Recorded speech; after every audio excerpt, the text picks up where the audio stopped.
பொண்டாடி கூப்பிட்டு தனியாக வந்துட்டாங்க அம்மாவுக்கு. அப்புறமா தான் ஃபீல் ஆகுது. தனியாக வந்ததுனால அப்படியே தனியாகவே போயிடுவோம். ஆனால் பாண்டிங்காக ஒரு குடும்பத்தோடு இருந்தோம்னு வச்சுக்கோங்க, சின்ன சின்ன சண்டை கிண்டை எல்லாம் வரும். ஆனால் அவங்களுக்கு மரியாதை கொடுக்கணும், இவங்க தப்பாக நினச்சிக்குவாங்க அப்படின்ட்டு அட்ஜஸ்ட்மெண்ட் ஆகிடும். வெளியே வந்துருமே கிளைமேட் மாறுற மாதிரி நம்ம லைஃப்பும் மாறிடும். ஓ நம்ம பண்ணதே தப்பு தான் போய் தப்பு பண்ணிடும். இப்போ தனியாக இருந்தால் என்ன ஆகும்னா செவத்துலேயோ இல்லை கண்ணாடியிலேயோ போய் தான் இடிச்சுக்கணும். நம்ம தப்பு இருக்கு. அது மாதிரி குடும்பமாக வாழணும் ரொம்ப ஆசை. ஆனால் இந்த படத்தை இந்த மாதிரி எடுத்திருக்காங்க. 2.5 hours என்ஜாய் பண்ணுவீங்க. அதுலேயும் ஹீரோ ஹீரோயின் ரொம்ப ஒர்க் வாங்கியிருக்காரு டைரக்டர். அதுக்கேற்ற மாதிரி ஹாரிஸ் சார் நல்ல ஒரு சாங், எனக்கு அந்த இந்த சாங் ரொம்ப பிடிச்சிருச்சு.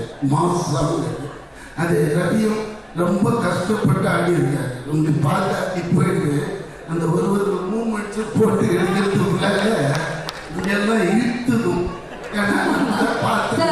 அந்த ஸ்டெப் ட்ரை பண்ணீங்களா சார் நீங்க?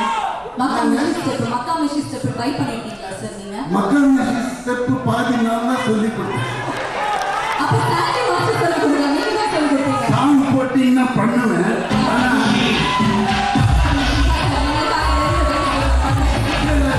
ஒரே ஒரு மிஸ்டேக், இந்த ஃப்ளோர்ல பண்ண முடியாது. குட் ஃப்ளோர் ஷூ வேற போட்டு வரல. இதுல பண்ணா வழிக்கு கீழே விழுந்து பல்லு உடைச்சிடும். அடுத்த ஷூட்டிங் போங்க.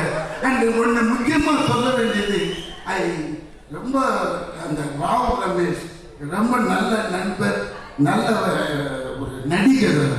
அவர் பாருங்க தெலுங்குல அவங்க அப்பா பெரிய நடிகர், இவர் அந்த தெலுங்குல பெரிய டேட்ஸே இல்லாமல் அங்கே நின்று இருக்காங்க. அவர் பாட்டு இங்கே வந்துட்டு எனக்கு தமிழ் தான் போது அப்படியே நம்மளுக்கே கிழக்கிழுப்பாரு. ஏன்னா அவர் அவ்வளோ தமிழை நேசிக்கிறாருன்னும் போது தான் நம்மளுக்கு நம்ம அருமையே தெரியுது. இந்த மக்களே காலையில் டிஃபன் சாப்பிடலையாமா